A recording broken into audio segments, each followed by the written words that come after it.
A paz do Senhor para você e sua querida família. Vamos mais uma vez juntos meditarmos na bendita palavra de Deus. Convido a você a ler comigo em Lucas, no seu capítulo 4, versículo 18. O Espírito do Senhor é sobre mim, pois que me ungiu para evangelizar os pobres, enviou-me a curar os quebrantados de coração. Meus queridos, como todos sabem, os que estão me acompanhando, você que ainda não, mas está chegando agora neste canal, nós estamos falando sobre o discipulado cristão. E nós estamos naquela fase do discípulo seguindo ao seu mestre, ou seja, o cristão seguindo a Cristo. Porque o discipulado é exatamente preparar, entre tantas coisas que já falamos em vídeos anteriores, é preparar o discípulo a acompanhar o seu mestre, nesse caso o Senhor Jesus. No vídeo de ontem, nós fizemos uma interrogação: estamos de fato seguindo a Jesus? Ou a gente apenas estamos pensando que estamos seguindo a Ele? E daí por diante nós demos alguns passos que Jesus ele deu e que se nós fizermos o mesmo caminho, a mesma trilha que Jesus fez, isso vai provando de que de fato nós não só aprendemos sobre ele, mas nós estamos seguindo o mesmo caminho que ele caminhou. Isso é a verdade. No vídeo de hoje, nós vamos estar falando que durante a vida de Jesus, ele foi completamente permissível que o Espírito Santo o guiasse, ministrasse sobre ele, dirigisse a sua vida. Como homem que foi, ele teve a ação direta do Espírito Santo na nossa vida. Nós vamos estar lendo a partir de então alguns textos bíblicos e nós vamos analisando a nós mesmos, vermos se de fato estamos seguindo a Jesus, se esses passos dados por Jesus são os mesmos que nós estamos dando como cristãos, como discípulos do Senhor. O primeiro texto que nós queremos pontuar com os queridos é Lucas 4:18, que nós lemos como leitura oficial nesse nosso vídeo. O Espírito do Senhor é sobre mim, pois que me ungiu para evangelizar os pobres e enviou-me a curar os quebrantados de coração. Jesus foi ungido e cheio do Espírito Santo. Nós lemos isso aqui. Em Atos, capítulo 10, o versículo 38, diz o seguinte: como Deus ungiu a Jesus de Nazaré com o Espírito Santo e com virtude, o qual andou fazendo bem, curando todos os oprimidos do diabo, porque Deus era com ele. Então a gente observa que nos dois textos que a gente leu, Jesus foi enviado pelo Espírito Santo e guiado pelo mesmo Espírito Santo. Cabe a mim, a você, a nós, analisarmos: estamos sendo de fato guiados pelo Espírito Santo? Ou seja, ele, o Espírito Santo, tem essa liberdade de acionar a sua vontade, de trabalhar a sua vontade na nossa vida como discípulos de Cristo que somos. Estamos de fato dando este passo, permitindo que o Espírito Santo ele tenha a ação que ele deseja na nossa vida? É uma questão que nós devemos analisar e ver se de fato isso é uma realidade na nossa vida. Mas ainda, Jesus voltou dirigido pelo Espírito Santo. Em Lucas capítulo 4, versículo 1, olha o que nos diz o texto sagrado. Lucas 4, versículo 1 diz: E Jesus, cheio do Espírito Santo, voltou do Jordão e foi levado pelo Espírito ao deserto. Esse texto também está registrado em Mateus, no capítulo 4, onde Jesus foi levado pelo Espírito ao deserto, e lá ele ficou 40 dias e 40 noites sendo tentado pelo diabo. A Bíblia diz que lá ele jejuou 40 dias e 40 noites, depois da oração o diabo tentou. Mas diz o texto, tanto aqui em Lucas 4 e versículo 1, como também em Mateus capítulo 4, diz que o Espírito Santo foi quem levou Jesus para o deserto para ser tentado. Então, o Espírito Santo teve a atitude de dirigir e Jesus permitia que o Espírito Santo dirigisse. Ou seja, Jesus estava iniciando o seu ministério e ele, para começar o ministério, ele foi passar 40 dias e 40 noites da oração. Aí a pergunta, o Espírito Santo está de fato tendo essa ação na nossa vida, a levar a gente à oração, ao jejum, à prática cristã, ou as práticas cristãs que são muitas?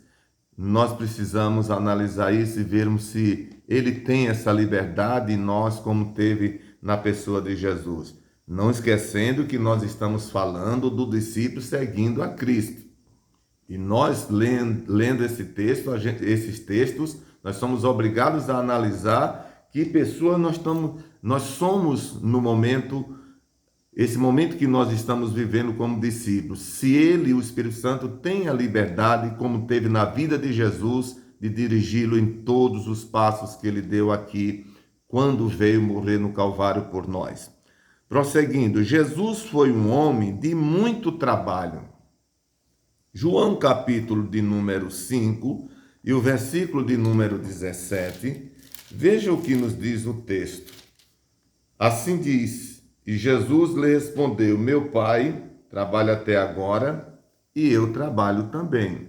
Jesus estava falando exatamente da cura que ele fazia aos doentes, a libertação de prisão diabólica das pessoas, a pregação do próprio evangelho, a multiplicação dos pães, enfim. E Jesus disse, meu Pai trabalha até agora e eu trabalho também.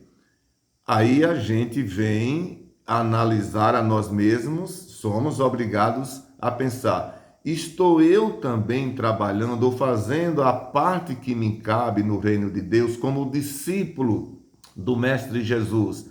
Estou eu fazendo a parte que me cabe? Nós precisamos analisar isso, não é verdade? Ainda em João 9,4, um texto bíblico diz o seguinte, convém que eu faça as obras que ele me enviou, porquanto é dia, a noite vem quando ninguém pode trabalhar. E Jesus aqui não só trabalhava, mas ele previa que ia chegar a noite. A noite é aquele momento, literalmente é aquele momento de descanso, quando as atividades de muitas pessoas no planeta cessam, porque vão descansar, repor as energias para as atividades do dia posterior. Jesus ele usa esse paralelo para mostrar que na vida espiritual chega a noite. E a noite pode ser um momento de enfermidade, pode ser um momento da velhice, pode ser qualquer situação que impeça de você fazer com alegria, com todo o seu vigor, aquilo que o reino de Deus ele exige de nós como discípulos de Cristo. Há um texto em Eclesiastes que diz, lembra-te do teu Criador nos dias da tua mocidade, antes que venham os maus dias e nos tais venha dizer, não tenho nele contentamento. Então, a mocidade é o período em que nós devemos usar para fazer o máximo para o reino de Deus. Aí Jesus, nesse texto aqui, ele diz, convém que eu faça a obra do meu Pai enquanto é dia, porque a noite vem, quando não posso trabalhar. Como discípulo de Cristo, estamos nós também preocupados com o tempo que nós temos para fazermos aquilo que convém fazer para o reino de Deus? É uma outra coisa que nós precisamos analisar. Mas prosseguindo, Jesus ele trabalhou tanto no trabalho material como no trabalho espiritual. Vejamos então Isaías 53, Isaías que profetizou no mínimo 730 anos antes de Cristo. Alguns dizem que foi 750 anos que ele profetizou antes de Cristo. E o capítulo de número 53 de Isaías é considerado como um capítulo messiânico, porque ele fala de toda a trajetória de Cristo até o Calvário.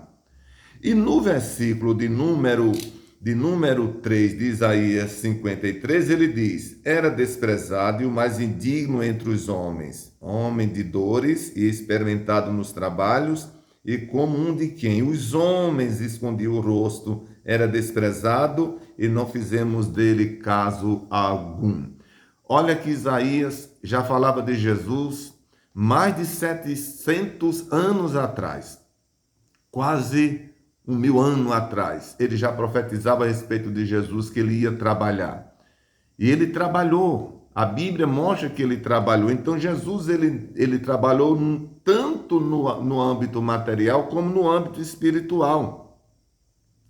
Quando a gente lê no versículo 11 desse mesmo capítulo, ele diz: o trabalho da sua alma ele verá e ficará satisfeito. Com o seu conhecimento, o meu servo, o justo, justificará muitos, porque as iniquidades deles levou sobre si.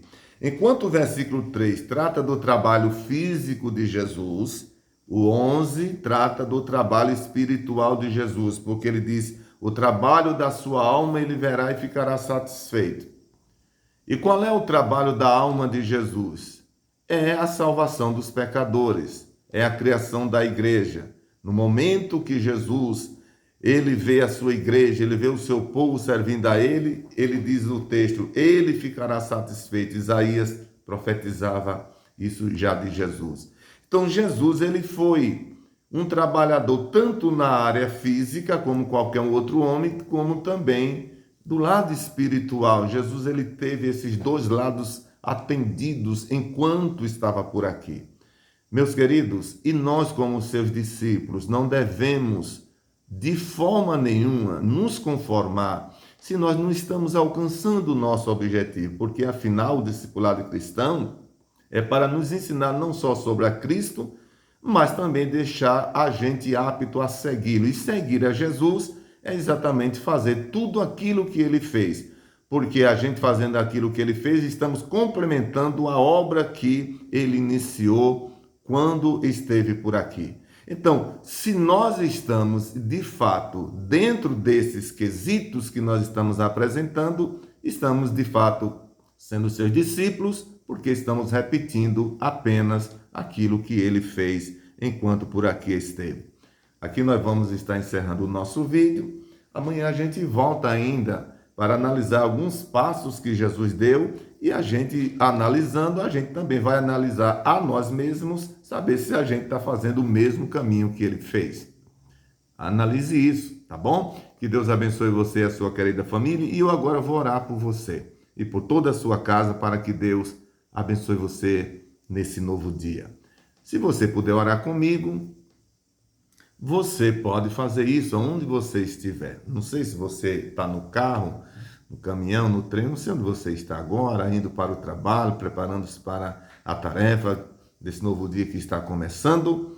A verdade é que o Senhor vai estar abençoando o seu dia. Tenha certeza disso. Se você que ainda não é crente, e você está querendo voltar para Jesus, você que está afastado, parou, quer voltar para Jesus, nessa oração eu também vou estar orando por você. Você pode dobrar seus joelhos, se pode, tá? Se não pode, na posição que você tiver, você pode orar comigo e Jesus vai perdoar seus pecados e você vai voltar a estar servindo a Deus.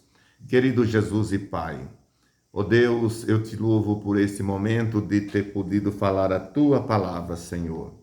Há tantos que estão ouvindo neste momento, ó Deus, neste momento eu oro por todos aqueles que neste dia, Senhor, estão iniciando as suas tarefas. Deus, te louvo pelo dia que iniciou, pela noite que nos deu, Senhor, o sono reparador. Meu querido Jesus, nesse momento eu te peço por todos os que estão saindo de seus lares para os seus trabalhos, aqueles que trabalharam à noite estão voltando para casa.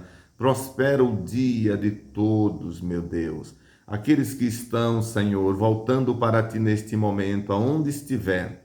Perdoa seus pecados, Senhor. Escreve seus nomes no livro da vida. Aquele que nunca experimentou, Senhor, te servir, mas agora decidiu estar de joelhos, ou, Senhor, está orando, confessando perante Ti, que está Te aceitando como Salvador. Recebe esta vida, perdoa seus pecados, escreve seus nomes no livro da vida. Meu Deus, abençoa as famílias, abençoa o nosso país, abençoa a nossa igreja, nesta cidade, no Brasil, no mundo. Querido Pai, prospera o nosso dia, abençoa nossas famílias em todos os sentidos. É o que eu te peço, Senhor, no nome de Jesus. Amém. Compartilhe o vídeo, inscreva-se no canal, deixe o seu like, nos ajuda a levar esta palavra muito mais além depois de nós. Deus abençoe você e até o próximo, se Deus quiser.